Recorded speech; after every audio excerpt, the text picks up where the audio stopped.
We'll go in the order here on the program. So we'll start with Nagesh Kumar, who speak for about 15 minutes. Thank you. Thank you.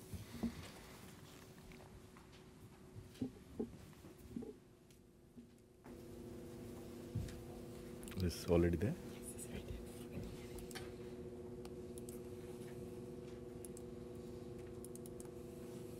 Good.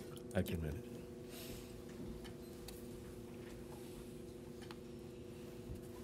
Well, good morning. Friends, it's a pleasure and privilege to be part of this group. And for that, I thank the organizers, Adil and Thrasher. I think the theme of this conference is very timely because, over time, over the past decade, you have seen it very visibly that the center of gravity of the world economy is gradually but decisively shifting towards, the east. And to a large extent, the rise of new emerging economies is leading to a shift which we should be talking about what it brings. And I think this conference is a major contribution in that direction. My presentation is on regional economic integration in Asia-Pacific region. And why I thought of talking about that is the fact that there is a lot of discussion currently on the 21st century being Asia century or Asia-Pacific century. Well, I have a feeling that it won't become an Asian century unless Asian countries begin to exploit the potential of regional and South-South trade and economic cooperation. They engage with each other much more closely.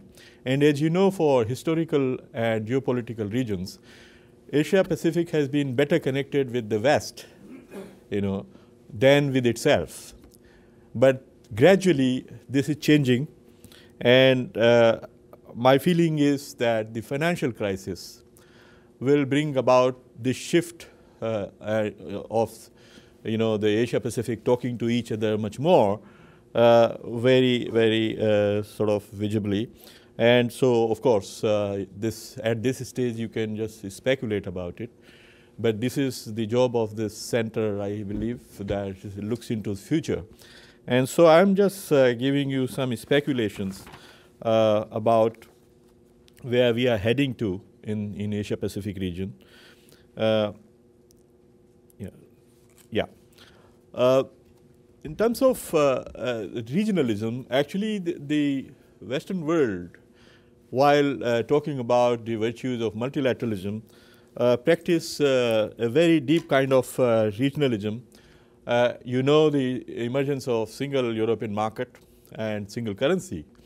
And in this region, this part of the world, you have NAFTA, and then in other discussions of deepening these regional arrangements. But Asia-Pacific lagged behind, as I was saying earlier. Now, when it looked at the writing on the wall that regionalism was becoming indeed a very powerful trend, so much so that more than half of the world trade was conducted on preferential basis rather than on MFN basis, it began to look at, Asia-Pacific began to look at the potential of regional economic integration. So to some extent, there was a response to Western regionalism. Then East Asian crisis of 1997 it played its role in raising the awareness about the regional interdependence. That one country gets into crisis, others also get sucked into it. So that regional economic interdependence, Asian countries had not realized so much before the onset of 97 crisis, and that helped to forge them, some links. For instance, Chiang Mai Initiative in financial or monetary cooperation was a response to 97 crisis. ASEAN also accelerated its time frame for free trade agreement, AFTA, ASEAN Free Trade Agreement, after 97 crisis. And the slow progress of the multilateral trade negotiations, you know that for last 10 years nearly, we have been negotiating in the WTO, this new Doha round, but it doesn't show any signs of sort of conclusion. And so that has also sometimes been pushing the countries to look at other alternatives of trade liberalization, and regional is one. And then finally, this global financial crisis of 2008, in a very, very sort of profound manner, has demonstrated to the Asia-Pacific economies the need for looking at each other, and I will talk about that in a minute. But much more importantly, this shift or the changing economic geography has brought Asia together or recognized the potential of working with each other. For instance, it's now very clear that the new growth pole of the world economy is somewhere in the eastern side with the emergence of China and India. And just look at the average growth rates of pre-crisis 5 years. 2003 or 2002 to 7, you know, the average growth rate of the emerging Asian economies was 7.8%, nearly 8%, compared to 2.7% for the Western world. And during the crisis, you know, during the crisis when the Western economies, all the advanced economies, G3 economies, were contracting very sharply, these emerging economies continued to grow robustly. China at 8.5%, India at 7.4%. So these are the rates which they recorded in 2009 in the worst of the crisis. And with you know, the disproportionately high share of incremental output, because the increasing output every year, the growth, a very large proportion of growth was coming from these emerging economies. And with 3 of the 4 largest economies in the world in Asia now, I think the center of gravity, which I was earlier alluding to, is gradually shifting towards Asia Pacific. Then very often we used to talk that Asia doesn't consume much, and Asia is only doing the subcontracting for the Western firms or production networking. But finally, you see the emergence of Asian middle class becoming a source of final consumption.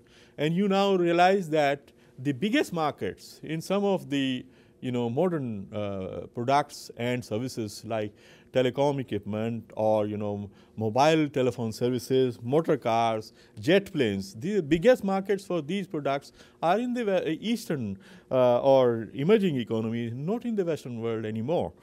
So, so gradually, I think this shift is becoming very evident. Now, in the context of the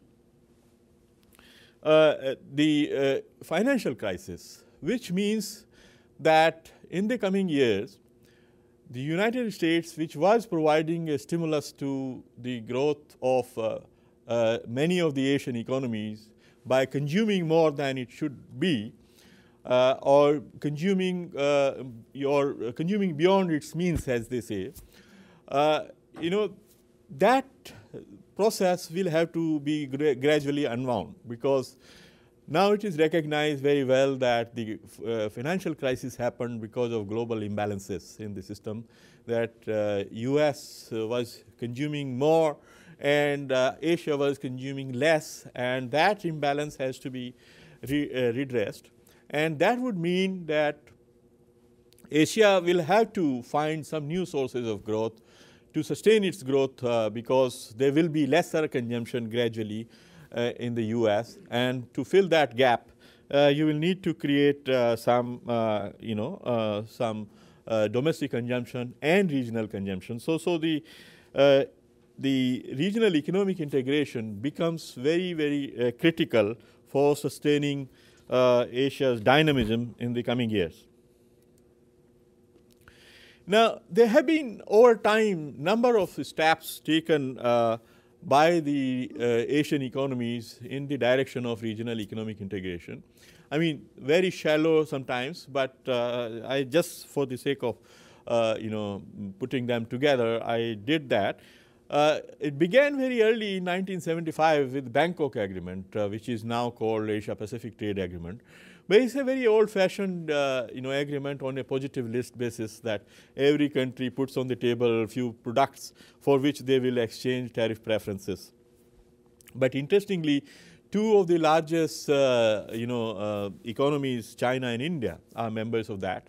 So even though it's a very shallow, very partial agreement, it has a very large proportion of intra-regional trade because China and India trade has been growing at more than 50% per year. Now $70 billion of mutual trade. And so then there were sub-regional attempts like ASEAN was there in Southeast Asia, bringing together 10 Southeast Asian countries, and they signed in 1992 the AFTA, which was accelerated in the context of in the aftermath of '97 crisis. Then there are 8 economies of South Asia which have formed a grouping called SAARC, which has been around for a while, but it moved into the SAFTA or the free trade agreement direction only recently, and now it has been implementing SAFTA. Then there is a BIMSTEC grouping, which brings together some of the South Asian and some of Southeast Asian economies together.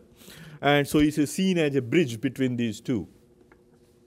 Then the ASEAN, besides deepening its own economic integration, it has helped to bring together all the neighbors from around, and they call them dialogue partners.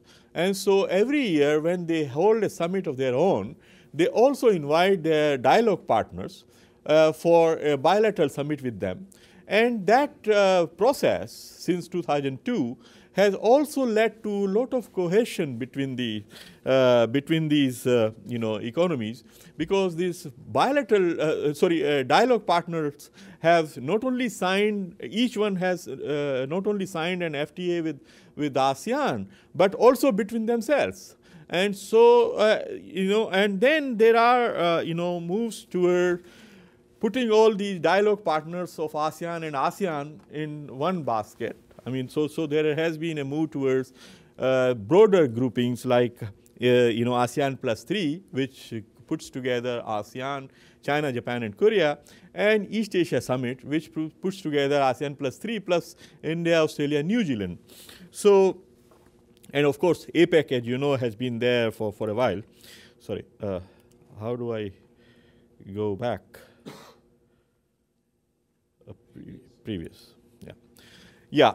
Now, if you were to put together all these arrangements in a graphic manner, you find if ASEAN is in between and Japan, China, India, Australia, New Zealand, and South Korea on the different sides, you find that between all different pairs, there has been a negotiation on or signed for an FTA. So what one would imagine is that from this complex web of free trade arrangements, a virtual community is emerging. But I say virtual because it's a very important distinction that we don't get misled by the fact that it is becoming an economic community. It is not, because all these arrangements are bilateral or sub-regional in nature, and they have their own rules of origin, own rules of the game, which conflict sometimes with each other. So there is no coherence, and so even though it may look like a single community, but it isn't. And the other thing is, many of these are sub-regional and bilaterals, and the problem with those arrangements is that generally sub-regional countries share very similar kind of factor endowments, though the range of complementarities are limited. When you talk across the broader neighborhood, you get much more profound synergies. And in any case, because they have conflicting rules and each one has a different set of rules, they do not provide to a business enterprise a seamless market. which can allow that business organization to plan in a most efficient manner, that where it wants to produce tires or engines or gearboxes and all that. My chair is reminding me that my time is coming to an end, so I must go very quickly. So now let me skip this. And so there have been some very promising initiatives in the recent past towards forming broader unified markets. One of them is an East Asia Free Trade Agreement proposal, which brings together ASEAN and China, Japan, and Korea. The other is a comprehensive economic partnership arrangement of East Asia, bringing together all the members of East Asia Summit, which are 16. Sometimes it's called ASEAN plus 6. And at the ASEAN Summit last year in Thailand, in Hua Hin, the studies, the feasibility studies of both these were conducted by task forces. I happen to be actually serving on one of those for CEPIA, this Comprehensive Economic Partnership. These reports were adopted by the leaders, and they decided to move forward. They set up 4 working groups to negotiate, some of these specific arrangements of these free trade agreements. And they started, to move towards. Of course, this process can be accelerated. It's not moving at the speed it should be. But I think gradually there is a recognition in the group that we need to look at each other much more closely than we have been doing so far. And of course, these negotiations, take their time. But it is very well recognized that they need to establish a broader framework for coalescing the bilateral FTAs, linking ASEAN and dialogue partners. And there have been a number of studies which have shown that these arrangements, the broader arrangements, have a lot of welfare gains for the participating countries, and and not only for participating countries, for even for the rest of the world. So we can talk about that. Now, I have something on the financial cooperation, which is more futuristic. If I could take 2 minutes. Just 2, Well, in the context of this rebalancing of economies, and Asia generating its own growth momentum increasingly in the future, there is a discussion about a new regional financial architecture that which is this Asian enigma, as I call it, is that Asian countries together have $5 trillion of foreign exchange reserves. Because of lack of well-developed regional financial architecture, these reserves cannot be used in Asia. They are put in Western instruments like US Treasury bills. Now, when Asian countries or Asian companies or governments need foreign exchange resources, they also go to Western markets to borrow them, in European currency markets, for instance. Now, so the intermediation between Asian savings and Asian investments has been done by Western financial institutions. Now, there is a thinking that we should create or develop our own regional financial architecture, which will complement, not substitute, complement the Western financial system and enable efficient intermediation of Asian savings and investments, so which is now done by the Western capital market. So in that direction, I think there are a lot of possibilities. Maybe we can come back to them in the discussion. I'll stop here. Thank you. Thank you very much.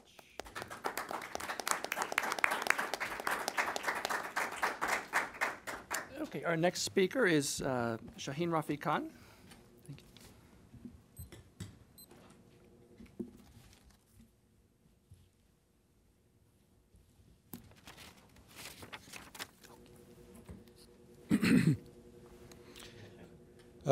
I'd like to thank Adil, Rachel, and Elaine for the opportunity to present at the conference. The presentation I'm going to give is South Asia specific, and the theme that I address is the link between trade and conflict. For the presentation, I have combined two related studies in an earlier book I edited.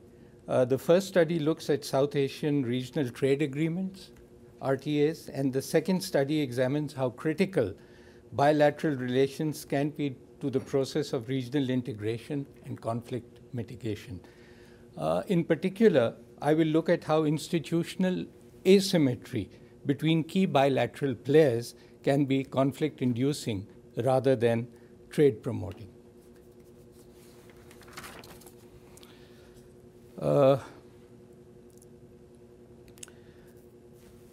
The research question is, what is the significance of the recent and rapid developments of RTAs for tension, violent conflict, and peace building, both within and between states? Deconstructing this research question into three parts, I ask, firstly, does the potential for inter-regional trade exist? Secondly, have RTAs been able to synergize this trade? And these are South Asian RTAs. And thirdly, has the regional integration process mitigated conflict? On the face of it, this is a fairly neat construction, but in the process of examining each sub-question, I came to a process inversion. In a Hegelian sense, I suppose the problem got turned upon its head, but I will just hold off on this for a moment. In this section, and by way of background, I describe the RTAs and the linkages between them in some detail.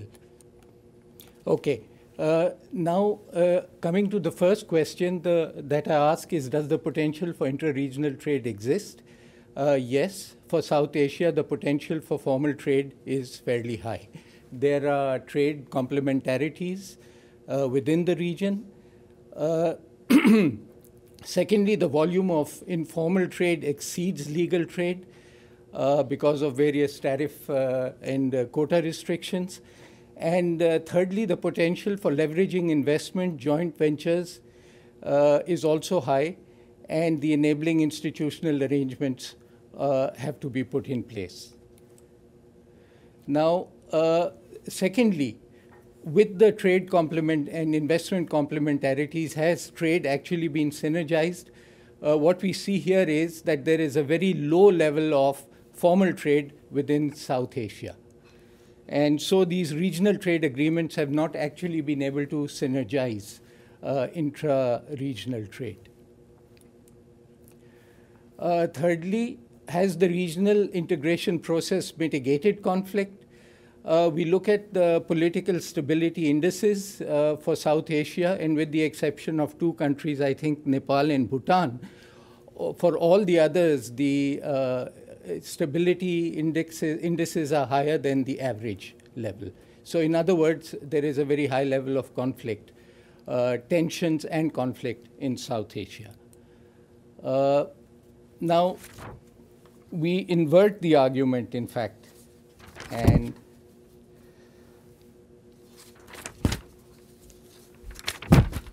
so clearly the causal links are not from trade to conflict, but as we will demonstrate, the other way around. In other words, all the major trade initiatives in the region have historically been held hostage to conflict. And by standing our initial thesis on its head, we demonstrate that political stability, in fact, is a precondition for trade relations to flourish, which in turn can lead eventually to greater economic integration. And in what follows, we look at some of the political inhibitors of trade. Now,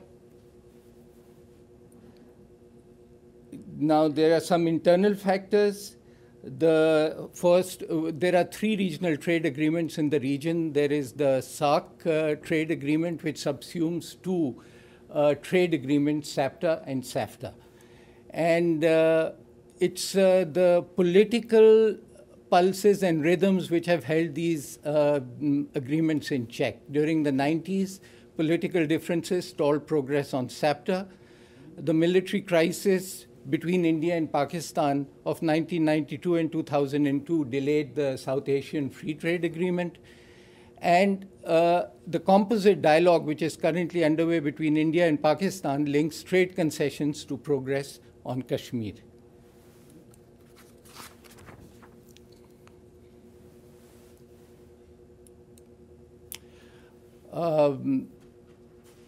Now, while there have been historical incidents of conflict within the region, external mediation has been an important factor in conflict mitigation.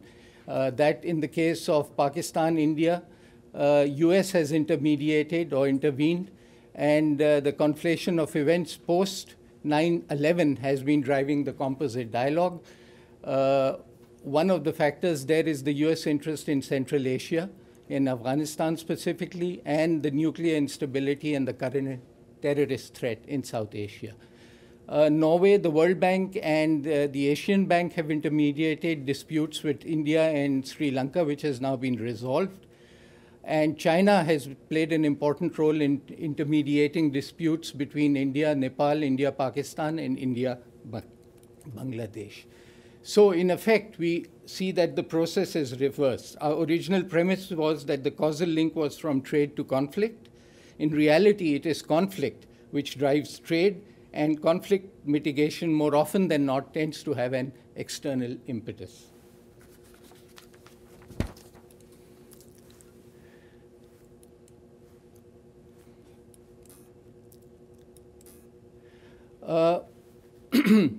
And in general, we find that conflict hinders economic integration at all levels, whether it is trade flows in regard to tariff and non-tariff barriers, and in terms of wider investment, communication, energy, and transport links.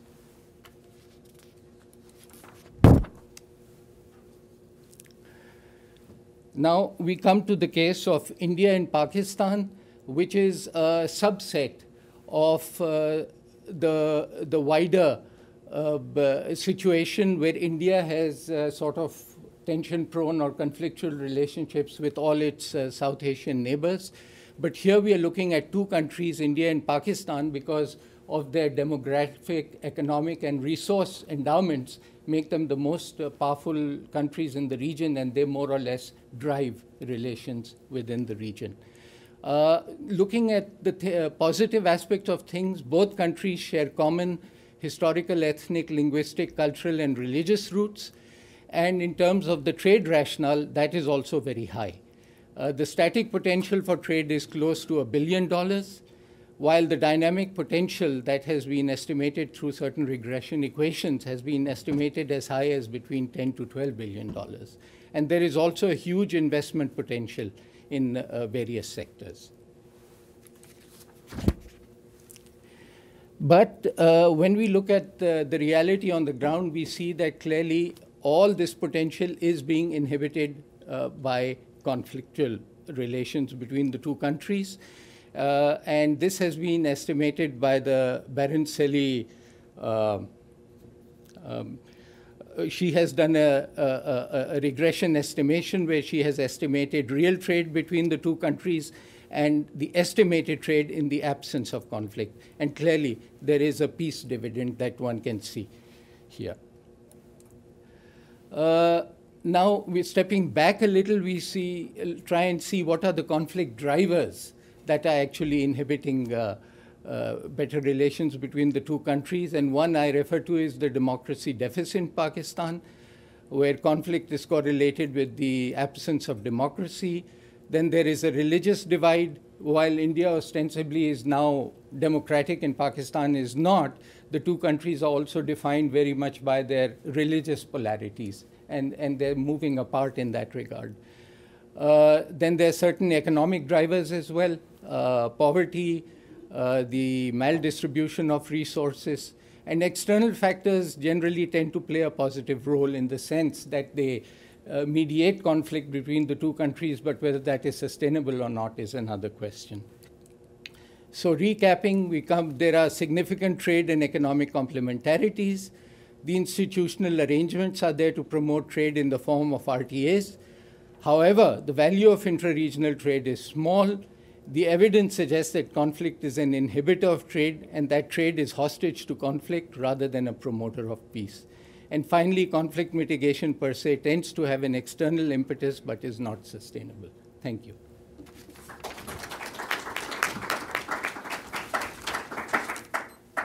You didn't need a single reminder. Thank you. We'll move next to Rachel Thrasher.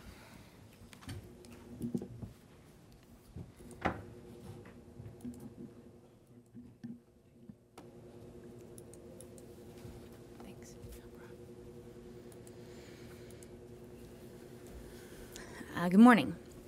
As Professor Najam mentioned, let me just say at the outset that this presentation is put together hastily and incomplete in substance. We had someone back out rather late in the game, and we'd still really love to include this topic of South-South cooperation in multilateral trade negotiations, and in fact in multilateral institutions generally. That said, I'm presenting today hoping for not only constructive feedback from our colleagues, the other authors in the project, but also, and from the audience, but also for any potential author ideas. We have a few leads, but we're open to other ideas and would love to hear your thoughts. So we've been discussing today a little bit about some of the successes that we've had in terms of regional integration and trade and economic cooperation, and some of the challenges, key challenges like conflict and proliferation of trade agreements that might not be coherent with one another. And so I'm going to talk a little bit about more generally participation in multilateral institutions, specifically in the WTO.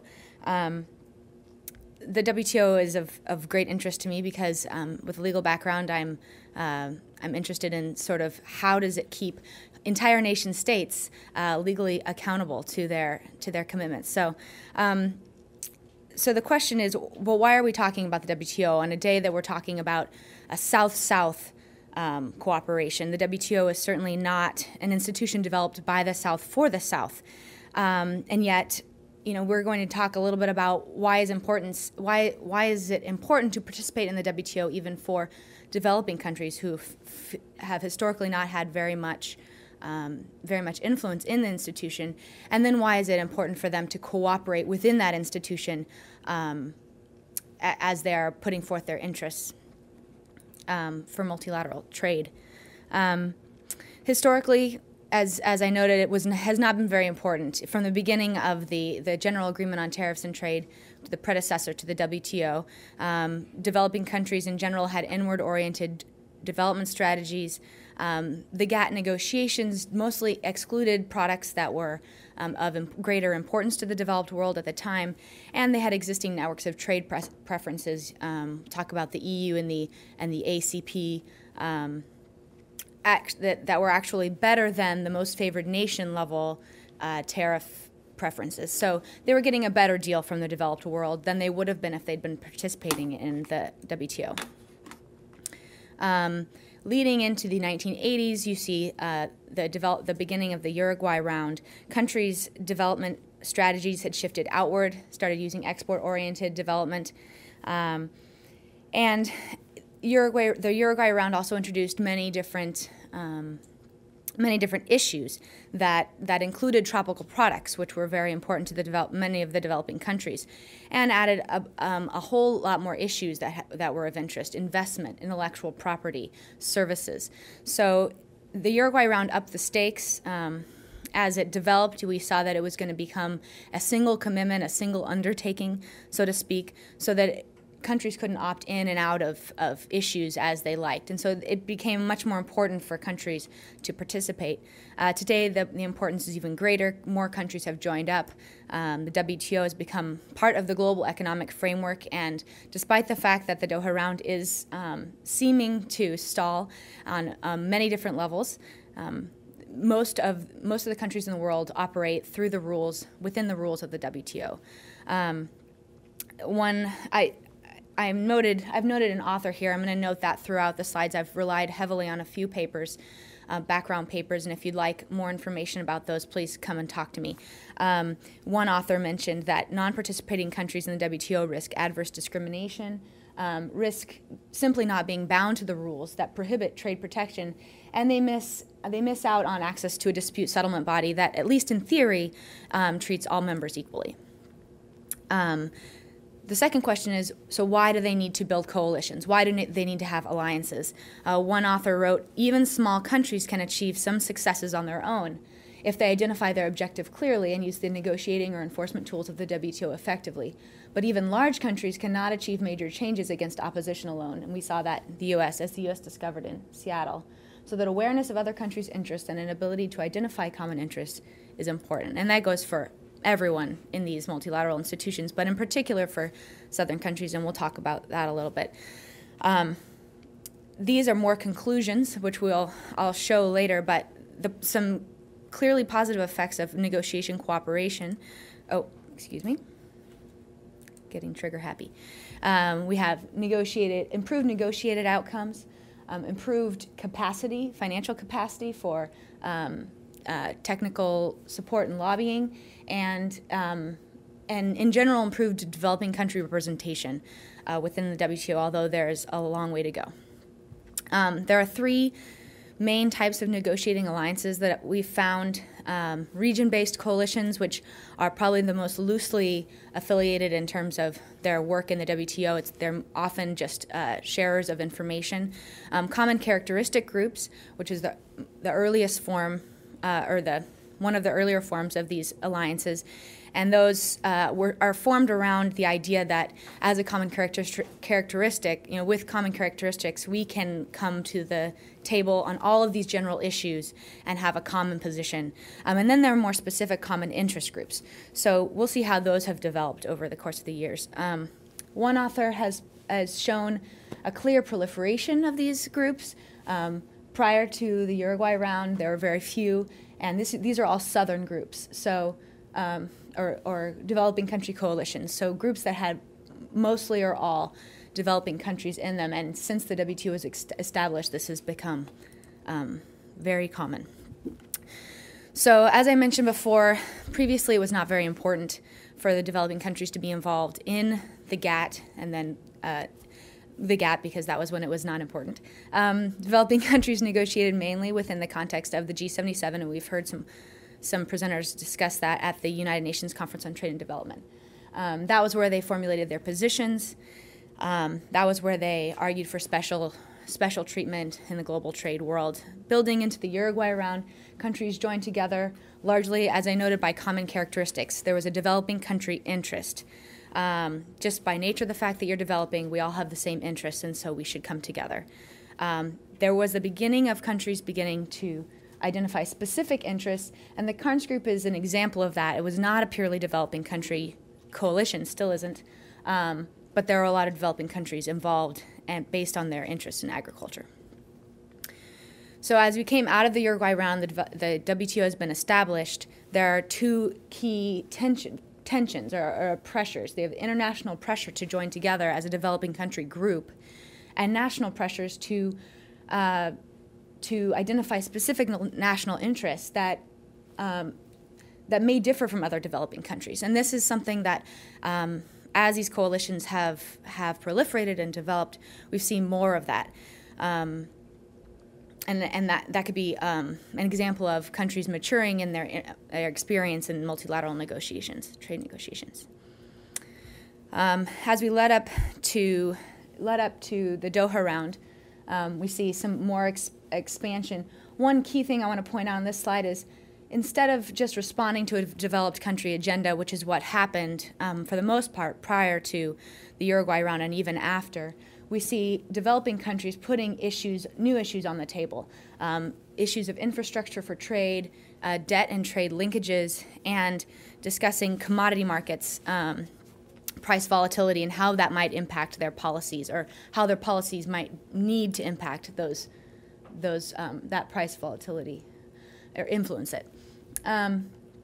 So here are some key features that we have today in these developing country coalitions. And as Professor Najam mentioned at the beginning, we cannot fully predict the future. We want to talk about today in the context of the future. So today, all these coalitions focus on working within the existing trade structure rather than actually challenging the system, which what earlier coalitions did attempt to do. coalitions are becoming more formalized. They're maintaining, where they have the financial capacity, they're maintaining secretariat offices in Geneva. They're holding many ministerial level meetings to formalize positions and present them formally to the WTO before WTO ministerials. Coalitions are becoming more publicly prominent. And there's also inter-coalition cooperation, which, because there's a lot of overlap between countries, it makes sense that the coalitions would also cooperate. I'm going to skip that. So here are some successes. I mentioned these at the very beginning, some reasons why developing country coalitions are beneficial. One author's pointed out that the WTO now incorporates coalitions into their formal decision-making processes. So they, as part of the formal decision-making, have invited coalition leaders, not just as leaders of their countries, but as leaders of the coalitions, into the green room discussions. There have also been shifts in negotiation outcomes, and these are things that need to be updated. I have only until 2003, and there have been a lot of outcomes, maybe not concrete, but a lot of discussion since then. There was an acknowledgement at Doha that special and differential treatment would be a part of any final settlement. There are extended times for lesser developed countries to comply with subsidy and intellectual property rules, which was originally not at all on anyone's radar. And developing countries successfully introduced a new agenda item, the Working Group on the Relationship Between Trade, Debt, and Finance, which was an issue that they brought to the table and was not originally on the agenda. So there are obviously still limitations. As I said, there's still a long way to go. There's still a lack of representation, and even where we have a lot of formal representation, there are issues of whether or not the actors within the countries are being represented. So this is a much bigger question. But some of the basic limitations, we have divergent interests of developing countries, in a sense, because developing countries don't necessarily agree on every issue, which makes sense because they're diverse, just like every country. It makes you end up with smaller coalitions, and therefore with maybe not as strong of a push for certain issues. So as countries gain experience, they may have to figure that out for themselves. Which issues do we want to join together with other countries? And do we always want to join together with only developing countries? Sometimes it means also joining together with the developed world. Also, the issue of accountability of coalition representatives, as one author wrote, even where there's a strong common interest, this may not be enough on its own to secure joint representation. 3 big ideas. It's very clear from the literature that negotiating coalitions, alliances within the WTO are proliferating widely, formalizing, becoming more institutionalized, and they're adapting to the new global economic order, adding new issues as the negotiations become more complex, dealing with more countries as more countries join the discussion. This is a big question that I don't think I can answer on a week's notice, but I hope that someone else can. One author writes, various permutations are possible, the future of these coalitions. Regional-based coalitions may become more unified as integration strengthens. Bloc coalitions, those are the common characteristic groups in his literature, may dissipate as the bargain moves from establishing the framework of negotiations to determining the specific modalities of agreements. And new issue-specific groups may emerge as the trade agenda shifts its focus. Therefore, while specific features of the groupings may change, there's no reason to assume that these coalitions will cease as the way to structure developing country participation in the WTO. So it's clear these are here to stay. I'd be interested in any feedback and any ideas and other things you might want to include in a chapter on this subject. And that's it. Thank you very much. Oh, further reading. Okay, so what I'd like to do is give each panelist maybe a minute or two to address any comments or questions to each other, and then we'll open it up to a series of questions from the audience. We'll take several and then give our panelists a chance to address those. So why don't we start in the same order? Thank you. Thank you, Chair. Well, I have one comment each for both my co-panelists. Let me begin with maybe Rachel. One of the very important successes which we do not often recognize of Southern negotiating cooperation has been the dropping off of the investment from the Doha Rounds agenda. In 2003 at Cancun, around that time, the developed countries had turned a lot of heat on the developing countries to accept the multilateral framework on investment, which only included rights of the companies and responsibilities of the governments to provide to companies, multinational companies. Now, then when we realized that we were losing the battle, some of us, who were working on this, wrote a paper, which was sort of sponsored by India and China, along with 5 other developing countries. It was in the working group on trade and investment, which argued that yes, you are asking for a balanced framework, but balance doesn't mean that rights of companies and responsibilities of states, host countries. Balanced framework means that each set of players, that home governments, host governments, and investors have each rights and responsibilities. So that only will make it balanced. So when companies go abroad to invest, they have certain rights to expect from the host government, but they should also agree to have some responsibilities. And so, for instance, when a company spoils your environment, you cannot get away with it.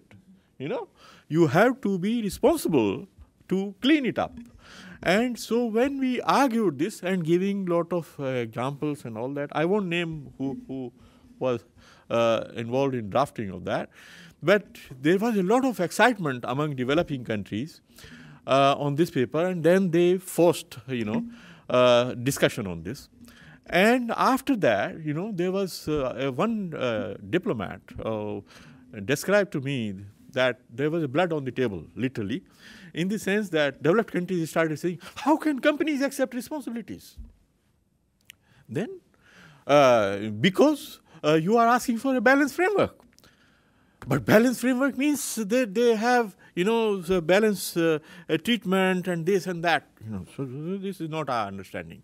And since they were united, then that was the time that developed countries, OECD countries, started to drop investment, and it was eventually dropped off. Now, on the South Asian trade integration presentation, I have found your presentation very interesting, Shaheen.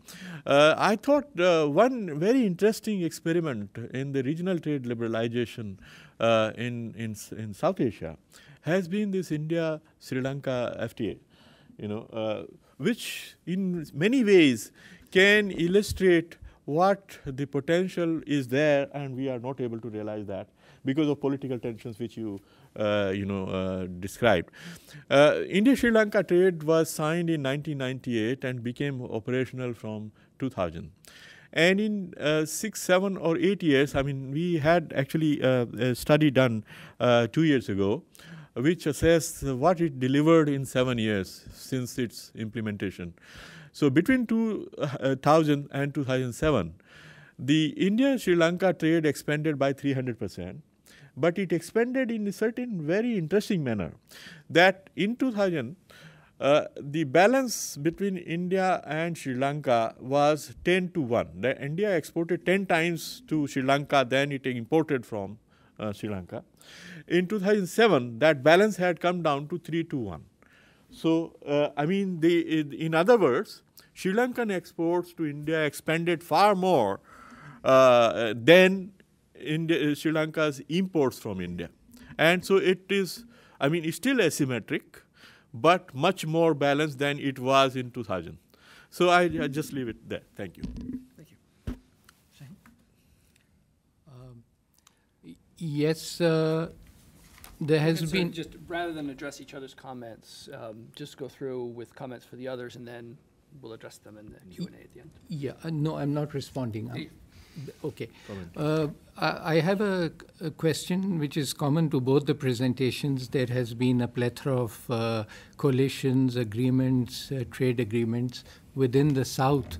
And in reference to an earlier presentation in the morning about environmental compliance, I'd just like to know to what extent do these different coalitions and agreements address the issues of environmental and social compliance?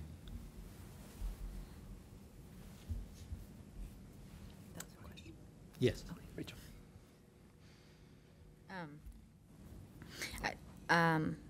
One thing that I noted in your presentation, Nagesh, that you pointed out the spaghetti bowl effect, as it's been called, with all these different free trade agreements within Asia, and you talked about the rules of origin. Can you speak at all to the different types of legal standards that might be within those? Are they fairly uniform, or are they very, very different country to country? And I guess I wondered, Shaheen, whether you saw any, you noted a peace dividend. Do you see any indications where that might be, or that where the conflict has been overcome, or where there seems to be hope for trade to grow in that region, given the conflict that has been there historically? And I have very brief comments and questions, really, for all three panelists that I'll jump in with now, and then we'll open it up. So, Nagesh, question for you. When you compare the effects of these different possible alliances and estimating their possible effects, have you thought about or done any comparisons with to see how those kinds of agreements might compare to extra-regional agreements, a successful conclusion of the Doha round, for example, or a reinvigorated APEC, something that includes the other major markets, Europe and the United States. And then, Shaheen, it strikes me that this is interesting, I think, the conclusion that you draw that that some of this IR literature is miscast in a way, in terms of looking at the effect of trade on peace and conflict, where you think it might be the other way around. But of course, there's a parallel literature, the democratic peace literature, that looks at the effect of democracy on conflict and peace. So I wonder if you've given any thought to bringing these two literatures together and thought of it in a sequential sense, because I know one of your causal arguments was that a lack of democracy in Pakistan has led to higher levels of conflict and so on. So it may be that democracy leads to peace, which leads to trade. And then finally, Rachel, this is a very unfair question because you're a pinch hitter, but I thought I might ask if you have given any thought to the implications of your sort of Southern coalitional analysis to the Doha round itself. In other words, do these coalition dynamics explain, at least in part, and I recognize it's only a partial equilibrium to an extent because we're not really looking so much at the North, but do they explain in part so far the failure to reach a successful conclusion, and what do they say about the prospects for any reinvigoration of the negotiations? So why don't we open it up to a few questions? Yes?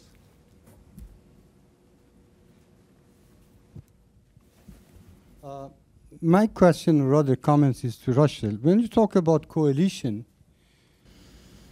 for the sake of coalition doesn't really make sense unless you have some power base on the basis of which you can negotiate. And the question is, what is this power base? And since we are talking about South-South trade, the question is really how South-South trade itself could be used as a means of bargaining. In that respect, one should look into the South as a means or as an alternative for sources of supply, as well as an alternative as a market. And there is quite a bit to do that in that respect, which actually the developing countries have not looked into this issue when they talk about, just shouting and say, oh, we support you what? On what basis? It doesn't, have much impact unless the developing countries can show what is the basis of power which they can use as a means of bargaining power in the negotiations. So if you want some more explanation, I'll give you a reference, to what I wrote in 1984, in fact, which provides some clues. Thank you. Yes, Orange.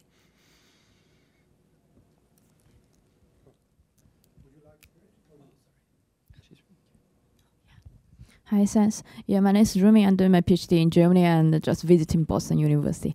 I have two small questions for Mr. Kumar. I think as now it's very interesting to talk about the Asian Pacific integration, and especially in the context of South-South cooperation. But then, and we were talking about the financial crisis. I just want to know your opinion about the role, I mean, of the Asian Pacific integration during the recovering of the financial crisis. I mean, during international stuff. And second, I just want to know, do you have any idea about what's the really Western world really looking at this Asian Pacific integration? Because we know that now the economic growth is in Asia already. I mean, it's the most majority of the international GDP growth, and it's even much higher than the Western world. And I don't know whether such like also China is playing more greater role. I mean, in this integration, even especially in the South Asia. I don't know whether really a Western world will take it as a threat in some perspective, or really take it as a very positive power. Thanks. Okay, we'll go to the back and then the front table. Thank you. I'm Nader Habibi from Brandeis University, and I have a question for Dr. Rafi Khan with respect to the relation between conflict and trade. I'd like to know whether the fact that now Pakistan is also a nuclear power and the risk of conflict between India and Pakistan is very, very high, is this new reality possibly going to convince both sides that we have to accept the status quo and move on with trade? Because as both countries develop and grow, the cost of not trading with each other is going to increase.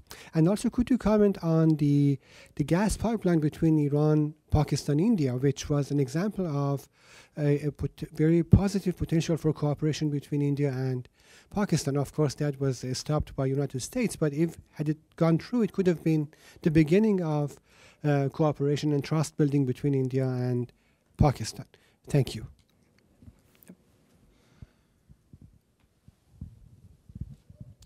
Runs from Madagascar. My question is related to WTO is that there are separate regional integrations around the world, Asia, Africa, and South America. But in Asia and Africa, there's this Indian Ocean Rim, which is in loose associations. I want to what's your perspective? What's its future? Can it be the next big thing in international regional integrations? Thank you. Okay, I think we'll take one more and then give our panelists a chance to address some of these. So, right here. Mm-hmm. Yeah.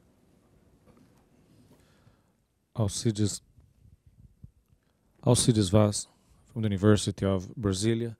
A question to Mr. Kumar. How important have free trade agreements been for intra-regional trade in Asia? It means in terms of trade creation and trade diversion, what have been the commercial effects of such a huge plethora of free trade arrangements within the region?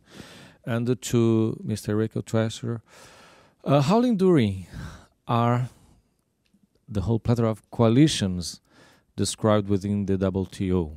Some of them are issue-based, some others reflect convergences that are very conjectural at some point. So how enduring are they? Is there any indication of that?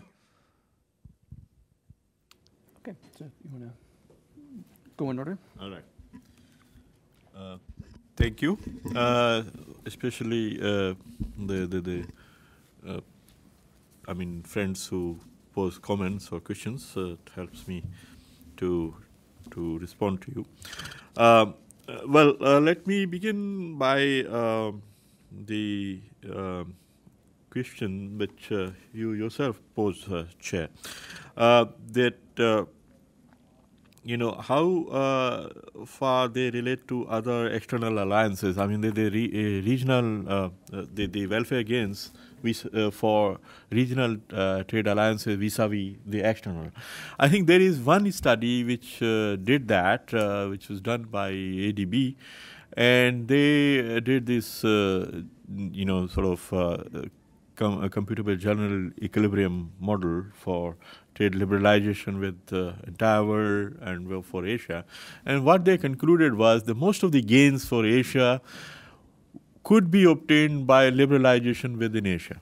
You know, that the synergies and supply sources and everything were there because it's a very large continent. And so bulk of the gains, say 90% of the gains that they were to reap, could be reaped by liberalization within Asia.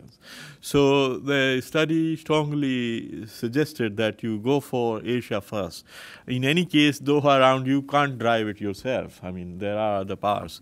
So in fact, Asians have been far more faithful adherents of multilateralism than the Western world has been. Western world, while preaching the virtues of sorry for being for saying so, while preaching the virtues of multilateralism to everybody else, has been practicing regionalism, you know, NAFTA, EU, and all that.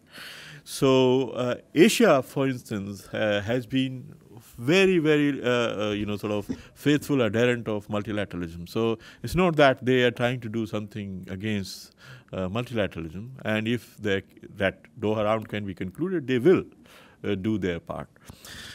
Now, coming to the question you posed, Rumi, about the role that regional cooperation has played in recovery, I think a very substantial role, because during the crisis, both China and India were continuing to grow at 7, 8, or 9%. The imports that they have from the neighboring countries or regional countries were very, very substantial, and they kept on growing actually. Even in the peak of the crisis, the imports of India and China from the neighborhood were growing, and that helped, you know, in mitigating some of the impact of the crisis on those regional economies. Now, your other question is very interesting, how the Western world looks at it. I think Western world's approach to regional economic integration in Asia has changed dramatically over the past couple of years. I remember, I mean, in 2005, I made a presentation in Washington, D.C. At the invitation of Sasakawa Peace Foundation at the Carnegie Institution. When I said something on the broader regional economic integration having value in Asia, there was a very sharp reaction from, I mean, I had 3 discussants. One was from Brookings and one from Peterson Institute, and another, I forget, one of the universities. Yeah, George Washington University. There was a very strong reaction that how can you do it in Asia? There is no demand. Demand is here. And so any grouping which doesn't include the sources of demand will not happen or will not be successful. So you can do it, but it's of no use. So, but I tried to argue that demand is happening. I mean, it is not that it's not there. It is there, and it is increasing faster. And when you talk of regional groupings, you are not talking of today. You are talking of tomorrow and 10 years from then. So there will be demand. I mean, today I find it changing very fast, and now I think greater acceptance of the idea that regional institutions should be allowed to work, and they bring certain value, and in the context of bringing down the global imbalances, the value of these alliances is being recognized very well, even in this part of the world. So this, I think, may be seen as a complement rather than a substitute now. Then there was a point about how far this regional RTAs in Asia have been leading to trade diversion or trade creation. Actually, very interestingly, much of the agreement making or treaty making in Asia has been of recent origin, and most of the agreements are yet to be fully operationalized. So in real effect, their effect is yet to be seen. The inter-regional trade in Asia is very large, now 51%. But it has been driven by its own economics rather than by treaties. And the effect of treaties is yet to be seen, which will, of course, drive it faster. And then I'm left with 2 points which two of you made and which are very related. Whether there are environmental considerations and legal standards different between nation FTAs. I think they are very different agreements in every respect. And that is why there is need for bringing them, or coalescing them in a broader framework to make use of, really. Thank you. Shaheen? Yeah. I'll first address the questions by Rachel and Nagesh, because I see there is a convergence here. Rachel asked about the possibility of utilizing or the peace dividend, and Nagesh talked about FTAs. It's true that there are FTAs within the region which are kind of bypassing what the RTAs could achieve. There is the Indo-Sri Lanka FTA. India has FTAs with ASEAN, one with China.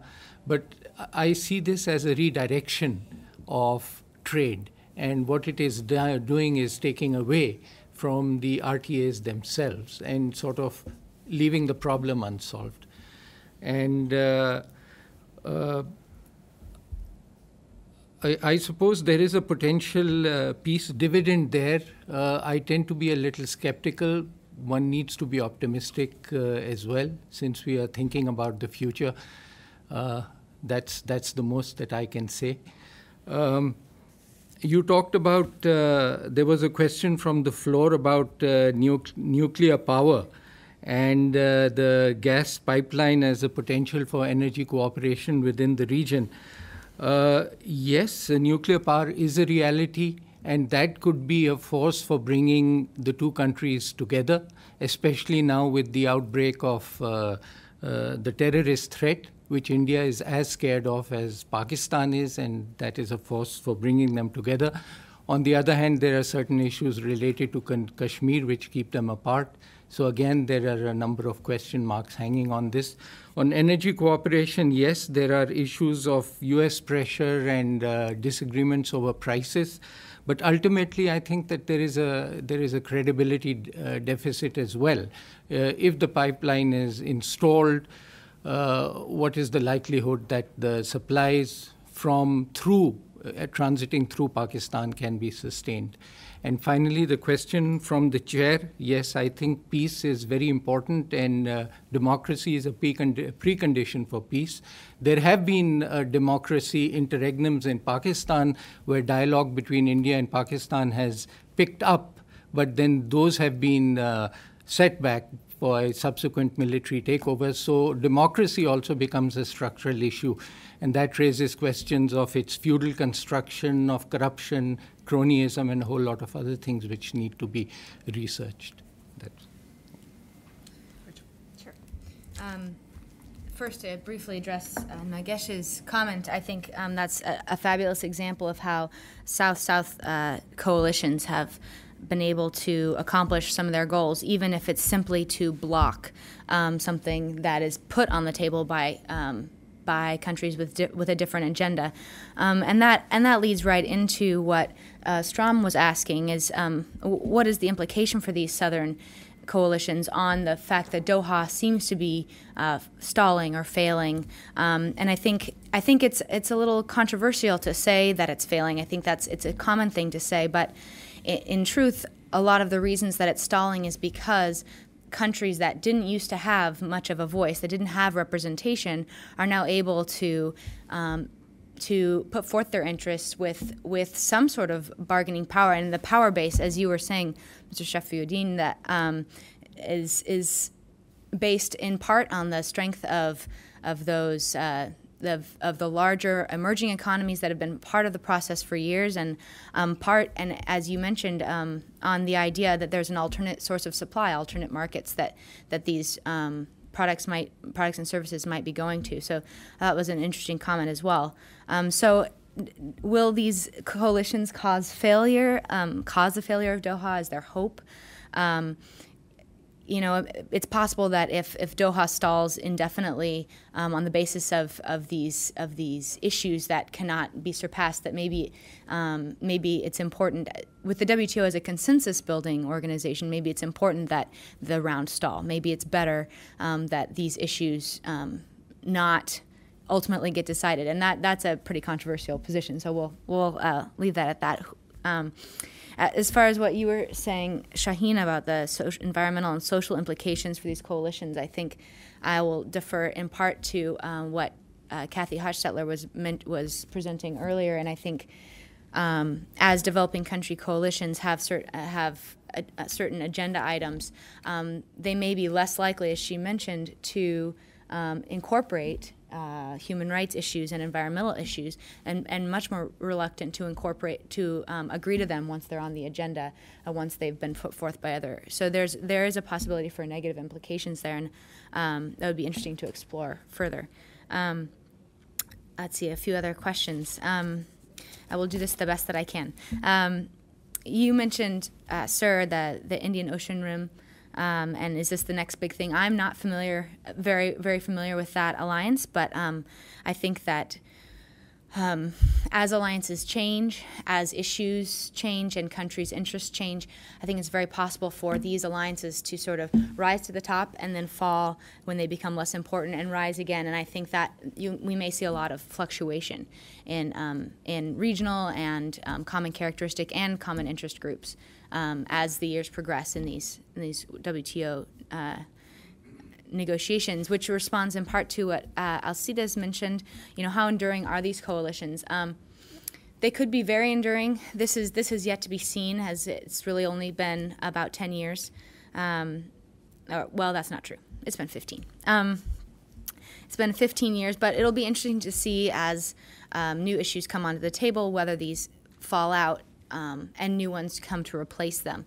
I think the final quote that I had in my presentation would indicate that that even if the groupings change and the features of the groupings change, there's no reason to assume the coalitions will cease. And in fact, that may be a sign that the process is maturing as countries can join different coalitions as the interests change and as their development level changes. So. We have a little bit of time, so I'll take the chair's prerogative and ask, make one follow-up point and one small question, and then we'll turn back to the audience. But Rachel, this following up on your answer to my question, I guess one way to think about it is, with a large number of new players and new issues, there are that many more veto points in the Doha round, and so it's that much more difficult to reach agreement. On the other hand, with more issues, there's more possibility for horse trading and log rolling, right? Particularly if interests and prioritization of those issues differs a great deal between coalitions. So we'll concede on this point that's really important to you, and you give us something that's more important to us but less important to you. So I think that's something that's maybe underappreciated in some of these analyses. And then a quick question for Shaheen that I meant to ask before. These models that you show, the predicted trade versus actual trade, very convincing in the sense that the predicted trade is always higher than the actual trade. But there's a great deal of volatility in the predicted trade models. So I wonder about your confidence in those models. There's several years where it goes way up and way down. And we know that actual trade levels never vary that wildly. So I wondered if what your thoughts are on the reliability of those models, and in particular if there's one or two variables that explain that great variability. But I'll turn it back to the audience first. Adil? Thank you all. The three great presentations, and I think it brings the question of international politics right back to the center of this. Many questions, but let me just direct one at Shaheen. For obvious personal reasons, I find the topic of great interest. Like a good South Asian, I have a duty to hope that you are wrong. Even though the argument is compelling, but depressing in some ways. Here is my question. I wonder if this might be the wrong case even if it's the right thesis, for the following reason. That both the two important thresholds are not met. That in South Asia, the trade is too little for any of the parties in their economy, and the conflicts are too great in terms of their politics. That this may not be the case that would prove the argument about conflict and trade. That if the conflict was slightly less volatile or the trade more important for any of the parties, we might see different. How would you react to that? And also maybe, and I say this because I think this, like Catherine's paper, is central to this question, is there something special about South-South? Will it give us peace, for example? And I think of a second case, for example, Taiwan and China, where the trade is much higher for both, and where the conflict is also enduring and the conflict doesn't go away, but the trade prospers, and whether you might have any reactions to that as comparison to South Asia. More questions? Yes. I'm Claudia Torrelli. I'm from Uruguay, Argentina, a student here. I actually have a question for the second panelist. You mentioned something about India and terrorism, and I don't know that much about India, but I was curious about how India is framing that debate internally, and whether or not it is somewhat connected with the conflict in certain parts of India. I heard that there is a kind of internal remilitarization, sorry, I can't pronounce that word, in some parts of India, and that somewhat had to do with the Maoist resistance, whatever, but also very much connected with indigenous populations and the amount of natural resources there. And I'm interested in this because in Latin America, we are really witnesses a lot of patterns of conflict that are actually labeled as terrorism, but are actually very much connected with the control of natural resources, territories, and population living there. So I was wondering whether you could tell me a bit about that. And sorry if it is not totally pertinent, but I guess it is. One more question? Okay. Well, we'll kick it back to the panelists. Maybe I'll reverse the order this time and let Rachel go first. I don't think any of the questions were addressed at me, so I'm going to go ahead and pass on to Shaheen. Let him speak. Especially since I made a mess of the presentation, I'm now stuck with 3 extremely difficult questions. I hope I don't make a mess of answering these. Yes, with regard to your questions, Strom, you're right. There's the peace dividend, but it's a very uncertain one, and then there are so many points of convergence. I must admit that I need to go back to the drawing board on this, but my sort of off the top of my head, I think that reflects the impact of certain other variables, which a more careful reading of the paper will, but honestly, frankly, right now, I don't know. But I think that's a very valid question. Adil, yes, you've immediately presented a counterfactual or a counterexample of Taiwan and China. And, sorry. And yes, it's perfectly possible that the conflict is too high and that the trade is too low. Perhaps I would see trade getting a little higher if the conflict became a little lower. In other words, if the two things you saw them as being related, as I see them, then perhaps we could see this as a valid case study. But I do take your point. And on your question, yes, there are a diversity of conflicts. There is the environmental conflict, and I'm very happy to tell you that India was the first country in South Asia that resolved it satisfactorily. It looked after the interests of indigenous peoples in a mining project in a certain part of India. The Supreme Court passed an order, and the mining company had to withdraw, and the rights of the indigenous people were upheld. And I think that was a very important precedent for India. On the other hand, India has not been able to address the Maoist rebellion and the outbreaks in Assam, which I think are primarily an economic issue, an issue of economic equality. Those are exploited, extremely poverty-stricken regions, and India has not been able to address them.